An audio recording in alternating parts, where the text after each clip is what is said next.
तो कल हमने कुछ स्टॉक्स पे बात की थी जहां पर रिसेंटली रिजल्ट्स आए थे।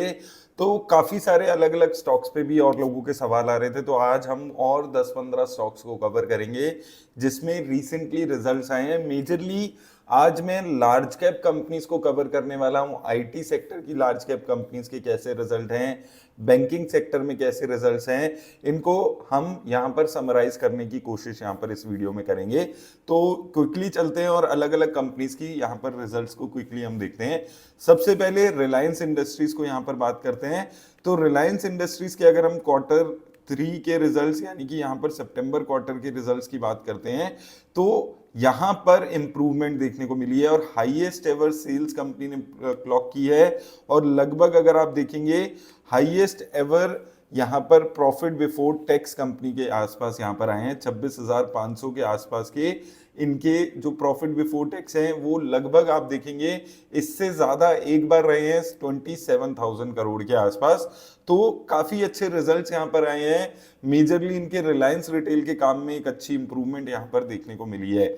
अब अगर हम बात करें इसकी क्वार्टर ऑन क्वार्टर अगर हम देखते हैं तो अच्छी इंप्रूवमेंट है, ग्रोथ है। और यहाँ पर प्रॉफिट या सेल्स दोनों में ही इंप्रूवमेंट है। और अगर हम सेल्स की बात करते हैं तो सेल्स में ईयर ऑन ईयर लेवल पे भी ग्रोथ है और प्रॉफिट में भी ईयर ऑन ईयर लेवल पे अच्छी खासी ग्रोथ है। तो ओवरऑल अच्छे रिजल्ट्स रिलायंस इंडस्ट्रीज के यहाँ पर आए थे। अगर हम बात करें अब इस कंपनी की तो यहाँ पर आप देखेंगे लगभग 2300 के आसपास का इसका एक सपोर्ट है। तो 2200 की रेंज आप पकड़ सकते हैं। 2200 से 2300 की रेंज है जहां पर आप एक्यूमुलेशन के बारे में यहां पर सोच सकते हैं। लेकिन याद रखिएगा वीडियो में किसी भी तरह की इन्वेस्टमेंट की राय नहीं है, सिर्फ शेयर्स के रिजल्ट्स को हम एनालाइज करने की वीडियो में कोशिश कर रहे हैं। इसके बाद चलते हैं आईटी सेक्टर में चलते हैं। तो आईटी सेक्टर के जो रिजल्ट्स हैं वो काफी पहले आ चुके हैं। इन्फोसिस, टीसीएस, इसके अलावा विप्रो, एचसीएल, ये जो 4 सबसे बड़ी आईटी सेक्टर की इंडिया की कंपनीज हैं, इन चारों के रिजल्ट्स एक बार हम क्विकली यहां पर देख लेते हैं। सबसे पहले इन्फोसिस पे यहां पर चलते हैं। तो इन्फोसिस के अगर हम रिजल्ट्स देखेंगे तो यहां पर बहुत ज्यादा ग्रोथ देखने को नहीं मिली थी। हालांकि हाईएस्ट एवर सेल्स है अगर हम किसी भी क्वार्टर में बात करते हैं अगर कंपनी की। लेकिन यहां पर दो चीजें हैं जो इन्फोसिस में आपको याद रखनी है। एक तो जो ग्रोथ है वो स्लो डाउन थोड़ी बहुत हो चुकी है, 5-7% की ग्रोथ है। और उसके साथ ज्यादा इंपॉर्टेंट ये है कि आने वाले टाइम में जो गाइडेंस कंपनी ने दी है वो भी 1-2% की ग्रोथ की यहां पर दी है। तो आने वाले 1-2 क्वार्टर्स भी यहां पर टफ रह सकते हैं। तो अगर आप आईटी सेक्टर में इन्वेस्ट कर रहे हैं, कल जैसे मैंने केमिकल सेक्टर पे आपसे बात की थी कि अगर आप केमिकल सेक्टर में इन्वेस्ट कर रहे हैं तो जल्दबाजी करने की जरूरत नहीं है। शेयर्स अगर नीचे के लेवल पे मिलते हैं तो आप उनमें इन्वेस्ट करने के बारे में सोचें। अगर भाग रहे हैं शेयर्स, ऊपर लेवल पे जा रहे हैं, तो आपको कंप्लीटली अवॉइड करके ऐसे शेयर्स को चलना है, क्योंकि और 6 महीने साल भर इन शेयर्स में वॉलेटिलिटी आपको देखने को मिलेगी। इसके साथ साथ अगर हम टीसीएस के रिजल्ट्स भी यहां पर देखते हैं, तो अगर हम टीसीएस के रिजल्ट्स को भी यहां पर देखते हैं तो यहां पर भी आप देखेंगे क्वार्टर ऑन क्वार्टर लेवल पे बहुत ज्यादा ग्रोथ देखने को नहीं मिल रही है। और चाहे हम प्रॉफिट्स की बात करें चाहे हम सेल्स की बात करें, दोनों ही लेवल्स पे क्वार्टर ऑन क्वार्टर बेसिस पे बहुत ज्यादा ग्रोथ नहीं है। हालांकि कंपनी ने लगभग अपने हाईएस्ट एवर सेल्स है, लेकिन जो ग्रोथ रेट है वो ज्यादा इंपॉर्टेंट रहती है हमेशा कंपनीज के लिए। तो ग्रोथ रेट अभी इन कंपनीज की कम होती हुई नजर आ रही है। तो वही चीज यहाँ पर टीसीएस में भी देखने को मिल रहा है। और यहाँ पर भी सेम चीज आपको समझनी है। नीचे के लेवल्स पे, सपोर्ट लेवल्स पे कंपनीज के शेयर आते हैं तो इन्वेस्ट करिए। अगर ऊपर जाते हैं, जैसे यहां पर गई थी 3600, 3400, 3500, इन लेवल्स पे आपको अवॉइड करना है। नीचे लेवल्स पे जैसे आप यहां पर देखेंगे एक सपोर्ट 3350 के आसपास है, देन नेक्स्ट सपोर्ट इसका 31, 3200 के लेवल्स पे है। तो इन लेवल्स पे आती है थोड़ा बहुत इन्वेस्ट करिए, नहीं आती है तो कोई बात नहीं, और कंपनीज में इन्वेस्ट करने के बारे में सोचिए। एचसीएल टेक पे सिमिलरली चलते हैं। तो एचसीएल टेक में भी हम देखेंगे अगर रिजल्ट्स, तो यहां पर जो ग्रोथ है वो यहां पर भी फ्लैट ग्रोथ यहां पर देखने को मिलती है। सेल्स में बहुत ज्यादा ग्रोथ नहीं हुई। प्रॉफिट में हालांकि थोड़ी सी ग्रोथ यहां पर है। तो यहां पर भी सिमिलर पिक्चर नजर आ रही है, बहुत ज्यादा ग्रोथ देखने को नहीं मिली यहां पर भी। चाहे हम प्रॉफिट्स की बात करें चाहे सेल्स की बात करें, तो यहां पर भी सेम स्ट्रेटेजी आपको फॉलो करनी जरूरी है। हालांकि अभी ये थोड़ा सा ऊपर लेवल पे चल रहा है तो उन चीजों को आपको समझनी है।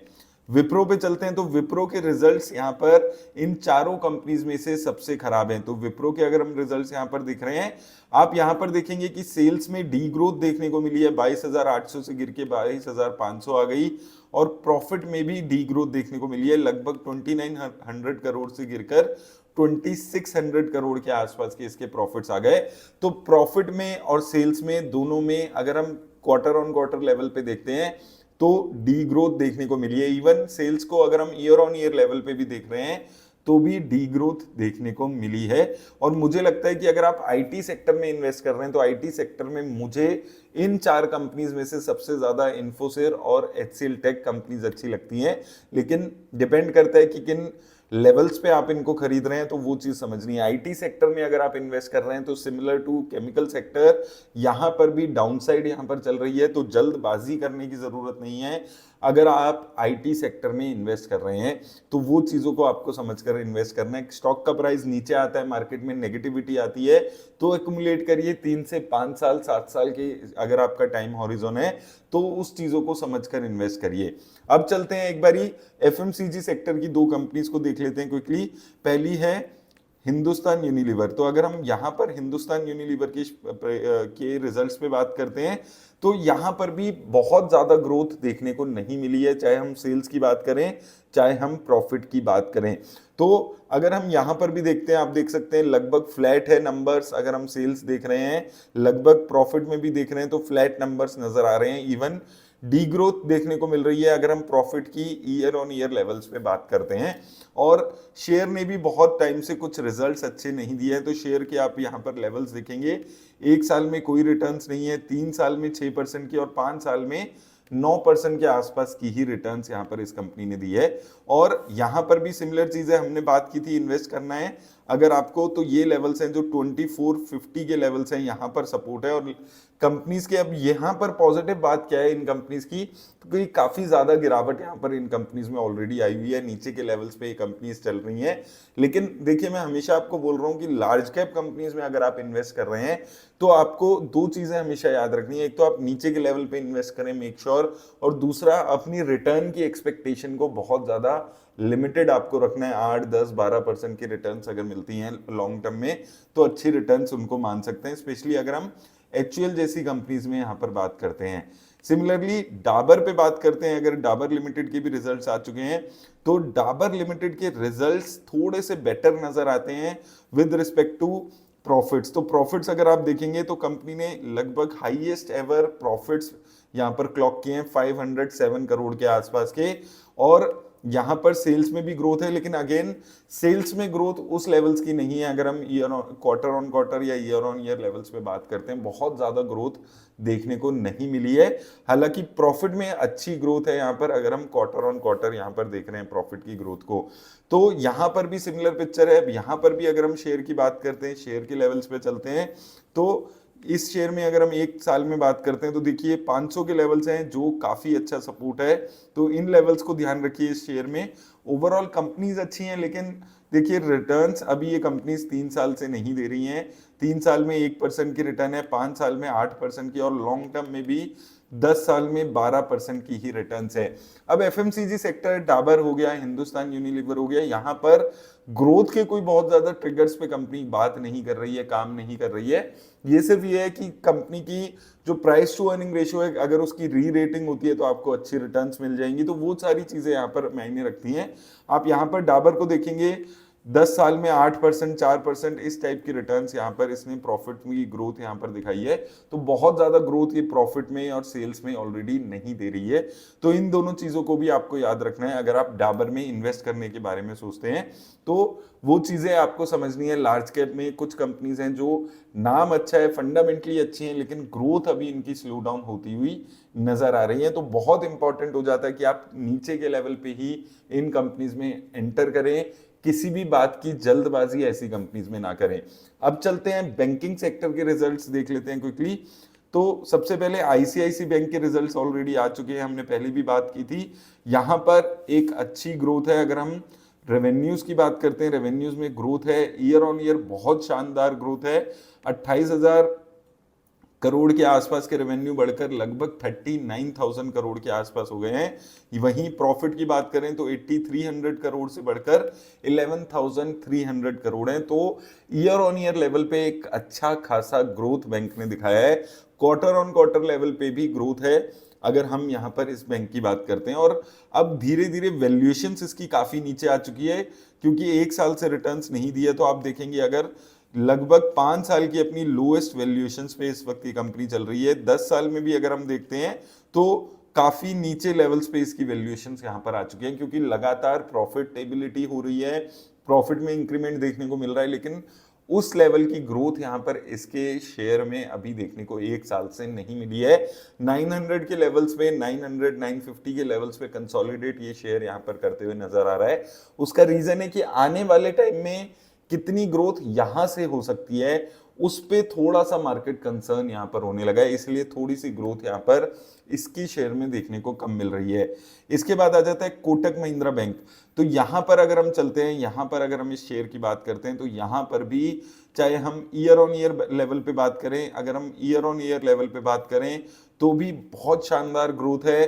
क्वार्टर ऑन क्वार्टर लेवल पे देखते हैं तो भी आपको अच्छी खासी ग्रोथ रेवेन्यूज में और प्रॉफिट्स में देखने को मिलेगी। उससे अच्छी बात क्या है कि एसेट क्वालिटी भी इनकी इंप्रूव हो रही है, 1.69% के आसपास है। तो पिछले कई क्वार्टर्स में लोएस्ट ग्रॉस एनपीए और लोएस्ट नेट एनपीएस पे इस वक्त ये जो बैंक है इसका शेयर यहाँ पर खड़ा है। स्टॉक की बात कर लें तो स्टॉक में कुछ खास रिटर्न्स नहीं है।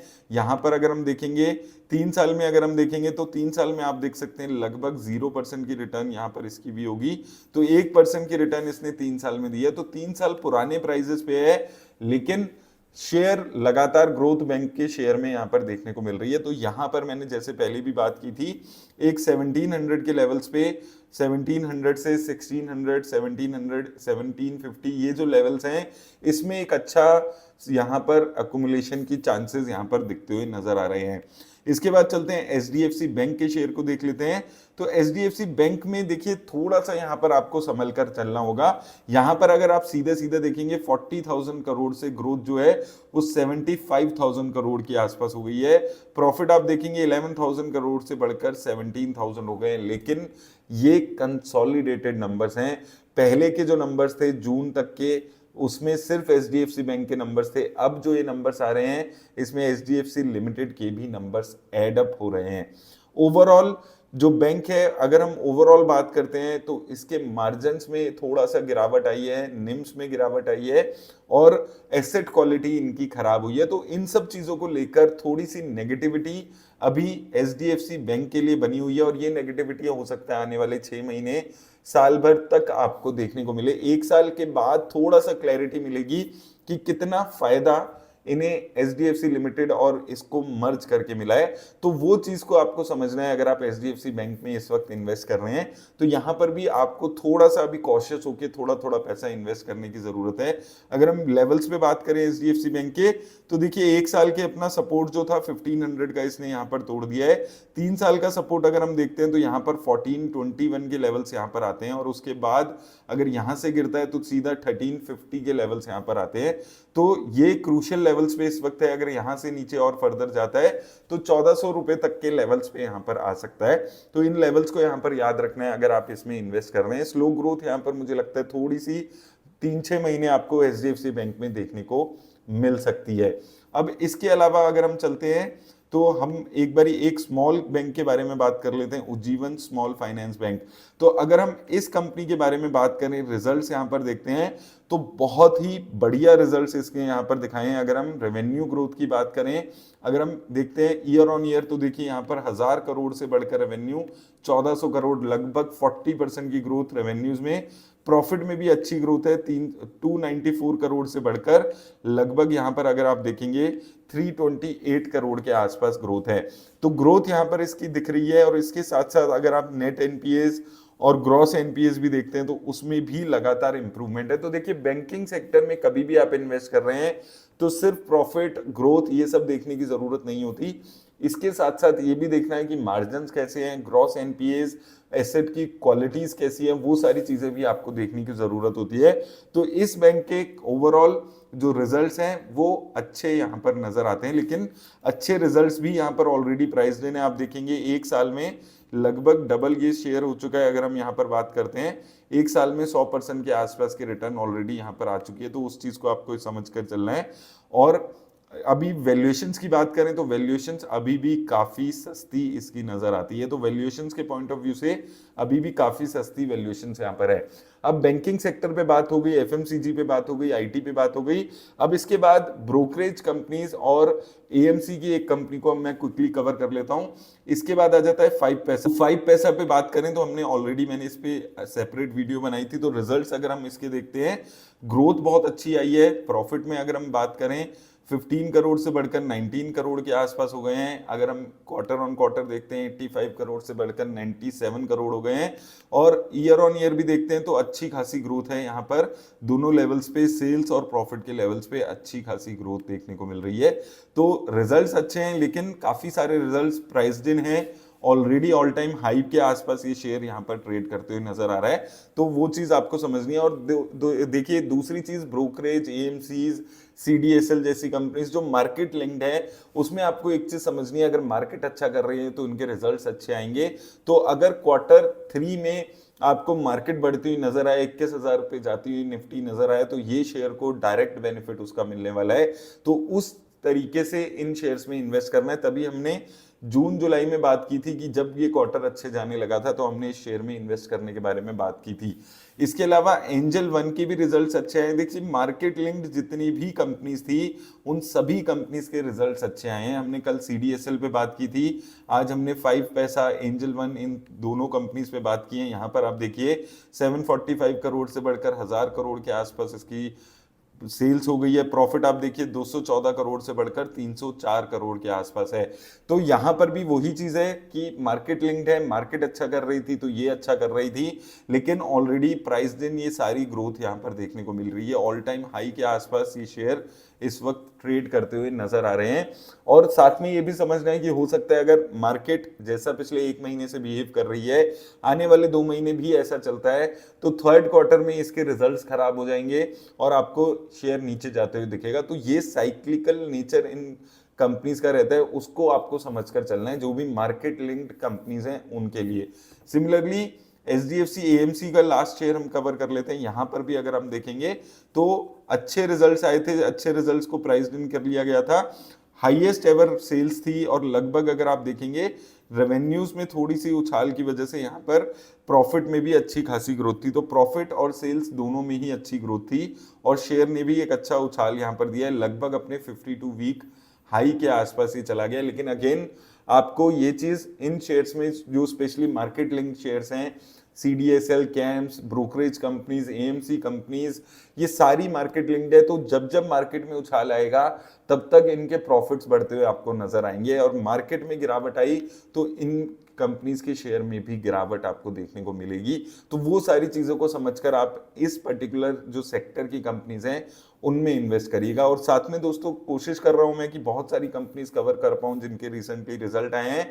कुछ कंपनीज हैं जिनके रिजल्ट आप जानना चाह रहे हैं, जो आप डिस्कस करवाना चाहते हैं, तो आप कमेंट सेक्शन में मुझे बता दीजिएगा। और ये भी चीज याद रखिए कि इन्वेस्टमेंट की राय किसी भी शेयर में ये वीडियो नहीं देती है। किसी भी कंपनी में इन्वेस्ट करने से पहले अपने फाइनेंशियल एडवाइजर से बात जरूर कर ले। धन्यवाद दोस्तों।